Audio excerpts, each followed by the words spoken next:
शब्दों में ज्ञान की आवाज़ बन के आया हूँ।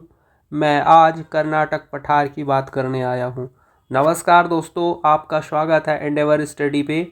और आज हम पढ़ने वाले हैं कर्नाटका का पठार, जिसे मैसूर का पठार भी कहा जाता है।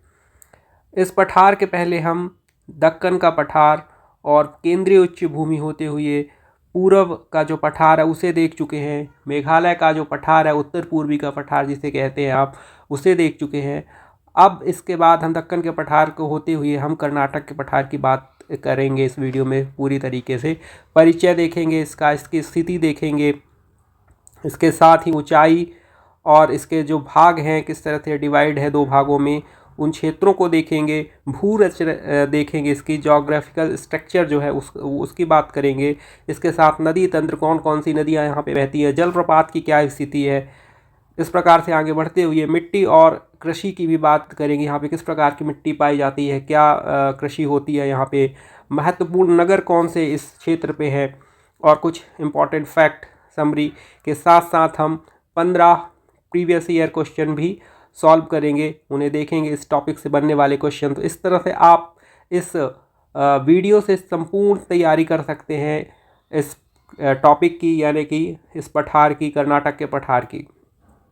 तो चलिए शुरू करते हैं।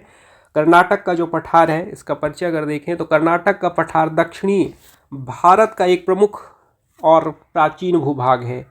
तो गोंडवाना लैंड के भाग होने के कारण से, प्रायद्वीप जो है मुख्यतः गोंडवाना लैंड का भाग है, इसके कारण से यह प्राचीन तो होता ही है। लेकिन आप जैसे इस महाराष्ट्र क्षेत्र से, आप ये जो महाराष्ट्र का क्षेत्र हैं यहाँ से निकलेंगे, यानी कि दक्षिण के पठार से आप जैसे ही नीचे उतरेंगे वैसे ही हमें कर्नाटक प्लेटूज, ये है कर्नाटक का पठार, जैसे आप इस इमेज में पिक्चर पे देख पा रहे होंगे, यह देखने को मिलता है। तो इस प्रकार से यह हम कह सकते हैं कि यह भारत का जो है दक्षिणी भाग और प्रमुख प्राचीन भूभाग है। इसे कई रूप से जो है मैसूर का पठार भी कहा जाता है। इसे मैसूर का पठार भी कहा जाता है। यह पठार जो है दक्षिणी पठार का हिस्सा है, जो कि भारत के मध्य और दक्षिणी भारत में फैला है। तो मध्य में, जैसे आप बोल सकते हैं कि मध्य में इस कारण से क्योंकि ऊपर जो है दक्कन का पठार लगा हुआ है और नीचे जो है दक्षिणी भाग फैला हुआ है। दक्षिण का नीलगिरी पर्वत वगैरह ये है क्षेत्र लगा हुआ। इनके बीच में जैसा कि आप ये देख पा रहे हैं, यहाँ से ये और ये सब पूरा जो है वो कर्नाटका का प्रमुख पठार का प्रमुख क्षेत्र कहा जाता है। तो इस प्रकार से हम इसे बोल सकते हैं कि यह भारत के दक्षिणी भाग में है और दक्षिण में जो है दक्षिण के मध्य में है। ऊपर दक्कन का पठार है और नीचे जो है वो दक्षिण की जो नीलगिरी पर्वत वगैरह ये है। तो इस तरह से अब चलते हैं स्थिति की तरफ। लोकेशन क्या है, तो यह पठार जो है कर्नाटक राज्य में है। अगर राज्य के हिसाब से देखा जाए पूरे भारत में, तो यह आपको प्रमुख रूप से जो है कर्नाटक में दिखाई देगा। और अब अगर दिशा बाई देखें तो उत्तर में जो है, इसके उत्तर में जो होगा वो महाराष्ट्र हो गया, दक्षिण में नीलगिरी पर्वत हो गया। यहाँ आपको बता चुका हूँ मैं कि नीलगिरी है, नीलगिरी पर्वत हो गया। और इसके बाद पूर्व में जो है यहाँ आंध्र प्रदेश लगेगा। आगे हम आंध्र प्रदेश का पठार भी पढ़ेंगे, एक आंध्र प्रदेश का पठार भी लगा है। इसके साथ ही पश्चिम में जो है वो सह्याद्री पर्वत लगा हुआ है, जिसे आप वेस्टर्न घाट कह सकते हैं। तो इस प्रकार से यहाँ पे सह्याद्री लगा हुआ है। तो इस प्रकार से कर्नाटक का जो पठार है आप देख सकते हैं। यहाँ पे मैप में चलते हैं।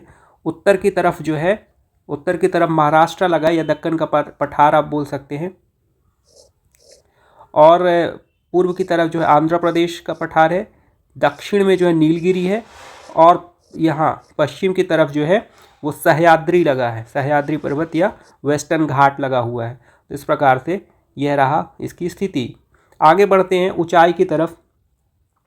तो औसतन ऊंचाई इसकी जो है 600 से 900 मीटर दिखाई देती है। दक्कन का जो कर्नाटक का पठार है उसकी औसतन ऊंचाई 600 से 900 मीटर मिल जाएगी। यह पठार जो है पश्चिम से पूर्व की ओर धीरे धीरे ढलता है। यह जो है पश्चिम से पूर्व की ओर यहाँ से ऐसे ये नीचे की तरफ ढलान करता है।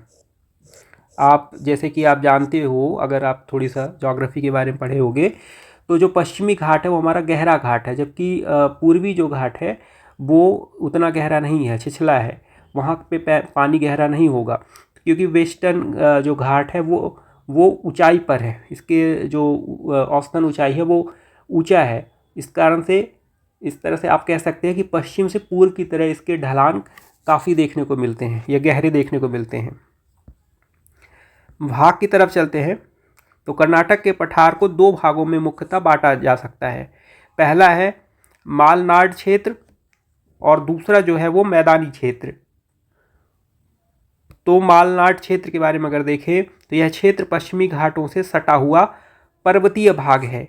यह क्षेत्र जो है पश्चिमी घाट जो हमारे हैं, पश्चिम की तरफ जो घाट है उनसे सटा हुआ भाग यह पर्वतीय भाग है। यहाँ की सबसे ऊंची चोटी जो है मुल्लायन गिरी है, जो कि 1921 मीटर है। यह बाबा बुदान पर्वत के निकट स्थित है। बाबा बुदान वही पर्वत है जिसमें जो लौह अयस्क के भंडारण के लिए जाना जाता है। कर्नाटक का पठार में जैसा कि आप जानते हैं लौह और गोल्ड ये दोनों के लिए प्रसिद्ध है, विख्यात है। तो बाबा बुदान जो पर्वत है वो लौह अयस्क के लिए फेमस है। वही कोलार जो है, कोलार की खदान वगैरह वो गोल्ड के लिए, जो कि कर्नाटक पठार के अंतर्गत ही आता है। तो इस क्षेत्र को मालनाड भी कहा जाता है। यह जो क्षेत्र है कर्नाटक के पठार का, ये मालनाड जो क्षेत्र अपन देख रहे हैं उसे मालनाड क्षेत्र कहा जाता है, जिसका अर्थ होता है पहाड़ी भूमि। पहाड़ी भूमि। ऑक्सफोर्ड एटलस के अनुसार कुंद्रेमुख और बाबा बुदान क्षेत्र जो है सबसे ऊंचे माने जाते हैं। तो एटलस के अनुसार जो है, ऑक्सफोर्ड एटलस के अनुसार कुंद्रेमुख व बाबा बुदान क्षेत्र जो है सबसे ऊंचे माने जाते हैं। अब चलते इसके दूसरे रीजन, दूसरे भाग में। मैदान क्षेत्र जो है वो मालनाड के पूर्व इधर साइड पूर्व में स्थित समतल पहाड़ी भाग को मैदान कहा जाता है। समतल भाग को मैदान कहा जाता है। यह अपेक्षाकृत कम ऊंचाई होगा। जैसे कि आपने इतना समझ लिया होगा कि मैदानी जो क्षेत्र है वो हमेशा जो है पहाड़ी क्षेत्र से ऊंचा कम ही रहेगा। तो ये कम ऊंचाई वाला भाग हो गया। इसे बेंगलुरु पठार या मैसूर पठार कहा जाता है। जो मैदानी क्षेत्र है जहाँ पे आबादी ज़्यादा है उसे बेंगलुरु पठार या मैसूर पठार कह सकते हैं आप। तो इस प्रकार से जो कर्नाटक का पठार है वो दो भागों में आप बांट सकते हैं, मालनाड क्षेत्र और दूसरा मैदानी क्षेत्र। आगे बढ़ते हैं। ये जैसे कि मालनाड क्षेत्र और मैदानी क्षेत्र, तो इसकी औसतन ऊंचाई 1921 जो मुल्लायन गिरी है। आगे बढ़ते हैं, भू रचना देखते हैं। यह पठार धात्विक और रूपांतरित चट्टानों मेटामॉर्फिक रॉक के लिए से निर्मित होता है। तो यह धात्विक और रूपांतरित चट्टानों से बना हुआ है। यह खनिज संपदा मिनरल रिसोर्सेज के प्रमुख भंडार है। जैसा कि आपको पहले बता चुके हैं कि लौह, गोल्ड और भी कई खनिजों के लिए यह सुप्रसिद्ध है। तो प्रमुख खनिज यहाँ पे हो गया लौह अयस्क, सोना, मैग्नीज। यह सब जो है कर्नाटक के पठार पे भरा पड़ा है। लौह अयस्क का सर्वाधिक भंडार बाबा बुदान पर्वत पे पाया जाता है। बाबा बुदान जो क्षेत्र है या पर्वत है, यहाँ पे लौह अयस्क सर्वाधिक तौर पे मिलेगा आपको। कोलार गोल्ड फील्ड यहाँ प्रसिद्ध है, स्वर्ण क्षेत्र है ये, यहाँ पे सोना ज़्यादा पाया जाता है। तो इसे आप दोनों भी बहुत ही इम्पॉर्टेंट ये हो गए एग्ज़ाम के उससे, तो इसे दोनों को ज़रूर आप याद रखिए। ये हो गया इंडिया का मैप और ये दिख रहा है आपको कर्नाटका का जो है वो पठार। नदी तंत्र की तरफ चलें। नदी क्या है? तो इस पठार में अनेक नदियां हैं, जैसे कि कावेरी है, तुंगभद्रा है, भीमा है, शरावती है, कृष्णा है। तो ये प्रमुख जो कृष्णा, कावेरी है, ये भीमा है, शरावती है, ये प्रमुख रूप से हैं। यह पठार कावेरी नदी के अववाह क्षेत्र के रूप में भी जाना जाता है या स्थिर है। तो यह पठार कावेरी नदी का जो आपको अववाह तंत्र मिलेगा उस रूप में भी इसे आप देख सकते हैं। मैप में अगर थोड़ी सा आप देखना चाहें तो मैप में देखिए ये इस तरह से यहाँ पे तुंगभद्रा, कृष्णा, कावेरी, शरावती, इस तरह से आप जो है आप जानते हैं कि ज़्यादातर नदियाँ पश्चिमी घाट से निकलकर पूर्वी घाट की तरफ आती है, क्योंकि अभी आपने इससे पढ़ा कि पश्चिमी घाट की अपेक्षा पूर्वी घाट की तरफ ढलान ज़्यादा है। तो भारत की जो अधिकांश नदियां हैं वो इसीलिए पूर्वी घाट की तरफ ढलान के चलते बह के आती हैं और पूर्वी घाट में मिलती हैं। आगे बढ़ते हैं अपन और यहाँ पे देखते हैं प्रमुख जलप्रपात वाटरफॉल्स। यहाँ पे कौन कौन से प्रमुख, तो जोग जलप्रपात है, जोग, और दूसरा है कुंचिकल जलप्रपात। इन दोनों जलप्रपातों को आपने इंपॉर्टेंट क्वेश्चन के तहत जलप्रपातों में पढ़ा होगा। तो जो जोग जलप्रपात है वो शरावती नदी पर स्थित है। इसे गोरसप्पा या महात्मा गांधी जलप्रपात भी कहा जाता है। ये बहुत सारे एग्जाम एसएससी रेलवे में कई बार पूछा गया है कि गोरसप्पा या महात्मा गांधी जलप्रपात किसे कहा जाता है। तो जोग जलप्रपात है, यह भारत का प्रसिद्ध जलप्रपात है और कई किताबों में तो इसे भारत का सबसे ऊंचा जलप्रपात भी बताया गया है। दूसरा है कुंचिकल जलप्रपात, भारत का सबसे ऊंचा जलप्रपात। किताबों में, कई किताबों में बताया गया है जोग जलप्रपात जो है सबसे ऊंचा है, लेकिन वास्तव में सबसे ऊंचा जलप्रपात जो है भारत का है वो कुंचिकल है। 455 मीटर है। अगर इसको मीटर में पूछता है तो 455 मीटर इससे ऊंचाई है जोग जलप्रपात कुंचिकल। यह शिमोगा ज़िले, कर्नाटका के शिमोगा ज़िले में यह पाया जाएगा और 12 माह जो नदी है उस पर स्थित है। यानी जो लगातार 12 महीने नदियाँ प्रवाहित होती हैं, बहती हैं, उन नदियों पे जो है हमारा कुंचिकल जलप्रपात जो है शिमोगा ज़िले के अंतर्गत आता है। आगे बढ़ते हैं, मिट्टी और कृषि के बारे में देखें तो यहाँ पे जो है लाल मिट्टी और काली मिट्टी पाई जाती है। लाल मिट्टी और काली मिट्टी, जिसे रेगुर मिट्टी भी कहा जाता है काली मिट्टी को। काली मिट्टी मुख्यतः जो है दक्कन के पठार पे पाई जाती है, लेकिन यहाँ पे लाल मिट्टी और काली मिट्टी दोनों तरीके की मिट्टी आपको मिल जाएंगी। प्रमुख फसल अगर देखें इन मिट्टियों पे कौन सी फसल जो है वो उपजाई जाती है, तो कपास, ज्वार, रागी, गन्ना, मूंगफली और चावल यहाँ पे देखने को मिलता है। कपास, ज्वार, रागी, गन्ना, मूंगफली और चावल। इंपॉर्टेंट नगर देखें, सिटी कौन कौन सी है यहाँ पे, तो बेंगलुरु, मैसूर, बेल्लारी, चित्रदुर्ग, शिमोगा, जिसमें से बेंगलुरु इनकी यहाँ की राजधानी है कर्नाटका की। बेंगलुरु, मैसूर, बेल्लारी, चित्रदुर्ग, शिमोगा, यह प्रमुख यहाँ पे नगर हैं। इंपॉर्टेंट फैक्ट देखते हैं तो अन्य नाम जो है इस पठार का है मैसूर पठार। प्रमुख क्षेत्र अगर है यहाँ पे मालनाड क्षेत्र और मैदानी क्षेत्र दो भागों में बटा है। सबसे ऊंची चोटी है यहाँ की मुल्लायनगिरी 1921 मीटर। फिर है प्रमुख नदियाँ यहाँ पे अगर पूछता है तो कावेरी, कृष्णा, तुंगभद्रा और शरावती नदी यहाँ की प्रमुख नदियाँ हैं। प्रमुख जलप्रपात तो जोग फॉल्स और कुंचिकल, भारत का सबसे ऊंचा जलप्रपात कुंचिकल जलप्रपात यहीं पे है। प्रमुख खनिज तो लौह अयस्क, सोना और मैग्नीज यह यहाँ पे पाया जाता है। प्रमुख क्षेत्र बाबा बुदान पर्वत, वही लौह अयस्क वाला, और कोलार गोल्ड फिश, गोल्ड के लिए जो जाना जाता है। प्रमुख नगर तो बेंगलुरु, मैसूर और बेल्लारी। मिट्टी यहाँ पे लाल और काली मिट्टी पाई जाती है। ऊंचाई अगर एवरेज देखें तो 600 से 900 मीटर पाई जाती है। तो इस प्रकार से यह रहा कुछ इंपॉर्टेंट फैक्ट। चैनल को सब्सक्राइब करिए और कमेंट्स भी करिए कि आपको कैसा लग रहा है ये वीडियो, और शेयर करिए अपने साथियों के साथ। आगे बढ़ते हैं, कर्नाटक का पठार दक्षिणी भारत की प्राकृतिक खनिज और जल संपदा का केंद्र रहा है। यह न केवल कावेरी नदी की जननी भूमि है बल्कि जलप्रपातों और खनिजों के कारण भारत की भूगर्भिक धरोहर के रूप में भी जाना जाता है। अब हम देखेंगे इसके इम्पॉर्टेंट कुछ क्वेश्चन, 15 लगभग जो इस टॉपिक से आए हैं और कुछ पुराने क्वेश्चन पेपरों पे देखने को मिलते हैं, उनके क्वेश्चन को देखेंगे। पहला है, भारत का कौन सा शब्द जो है इस पठार के पहाड़ी भाग के लिए उपयुक्त होता है।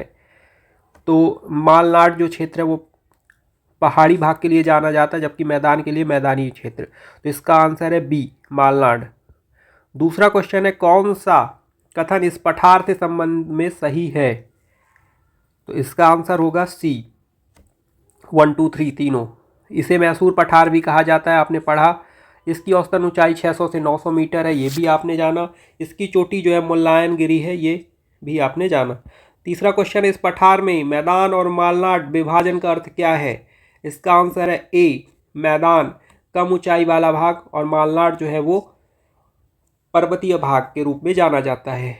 चौथा क्वेश्चन है, निम्न में से कौन सी नदी इस पठार से निकलती है। तो कावेरी नदी जो है इस पठार से निकलती है, जबकि गंगा जो है वो गंगा के मैदान या हिमालय से निकलती है। सिंधु नदी हो गई मानसरोवर से, और ब्रह्मपुत्र हो गई मानसरोवर से होते हुए असम से क्रॉस करते हुए बांग्लादेश की तरफ जाती है। तो इसका आंसर है कावेरी नदी। इस पठार में खनिजों में प्रमुख रूप से कौन सा पाया जाता है? तो खनिज कौन सा पाया जाता है? तो लौह अयस्क बाबा बुदान पर्वत क्षेत्र पे यहाँ पे पाया जाता है। मालनाड शब्द से क्या आशय है? तो यह पर्वतीय भाग है, यानी कि कर्नाटक पठार का पर्वतीय भाग मालनाड भाग कहला जाता है या क्षेत्र कहला जाता है। इस पठार की औसतन ऊंचाई निम्नलिखित में से क्या है? इस पठार की औसतन ऊंचाई एवरेज की बात करें तो 1200 से 1500 मीटर भी मिल जाती है। इसका एवरेज नहीं, 1200 से 1500 मीटर नहीं, 600 से 900 मीटर, यानी बी इसका आंसर राइट आंसर है। 7 का बी आंसर राइट है। 8वां देखते हैं, इस पठार में मुल्लायनगिरी की विशेषता क्या है?